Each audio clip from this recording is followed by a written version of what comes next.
Mga kwento ng kababalaghan. Ito ay pinamagatang palabiro.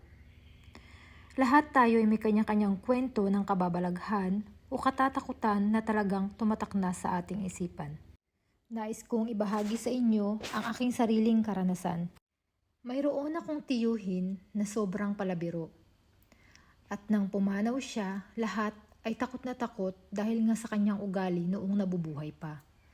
Walang ibig matulog mag-isa. Lahat kami noon ay sama-samang natutulog sa takot.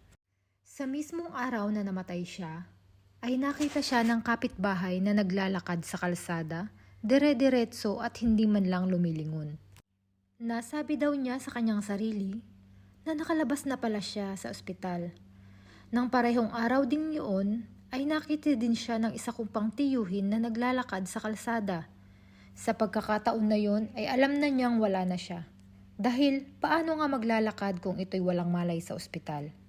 Ang pamilya ng aking tiyahin ay natutulog sa terasa ng bahay ng aming lola, nakatabi lang ng bahay na pinagburulan.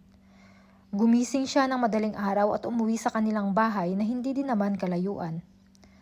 Nakita niya sa kanilang terasa na may nakaupo at ito'y nakabarong.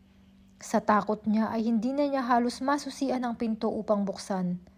Mula noon ay nagpaliwanag na siya at hindi na umuwi ng madaling araw.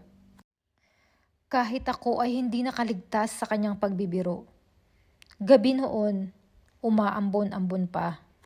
Tulog na ang mga anak naming magpipinsan na sama-samang natutulog sa aming sala. Habang kami naman ay nasa labas na nakakaupo sa papag sa aming munting terasa. Nagkukwentuhan habang nakikipaglamay. Nang marinig kong umiiyak ang bunso kong anak, dali-dali akong pumasok para bigyan ng bote ng gatas at nang makatulog siya ulit. Inangat ko ang kulambo nang bigla na lamang yumuko ang electric fan. Inayos ko ito at sa pag-angat ng ulo ko, kitang-kita ko na may nakaupo sa dulo ng aming bamboo set, nakabarong at binabantayan ang mga batang natutulog. Sa takot ko, napatakbo ako sa labas kahit na umuulan, na halos gustong-gusto nang umabot ng tuhod sa baba ko. Takbo na parang ayaw mong sumayad sa lupa. Bakit? Anong nangyari? Ang tanong ng mga pinsan kong nakatambay sa labas.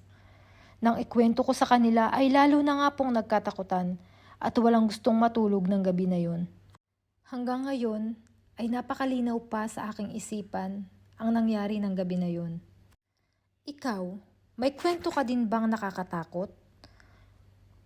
O nakakakilabot at kung ano-ano mang kababalaghan na nangyari sa iyong buhay? Kung gusto mo itong ibahagi at maikwento ko, maaari mo itong ipadala sa email address na ilalagay ko sa description box. Maraming salamat sa inyong pakikinig. Hanggang sa muli.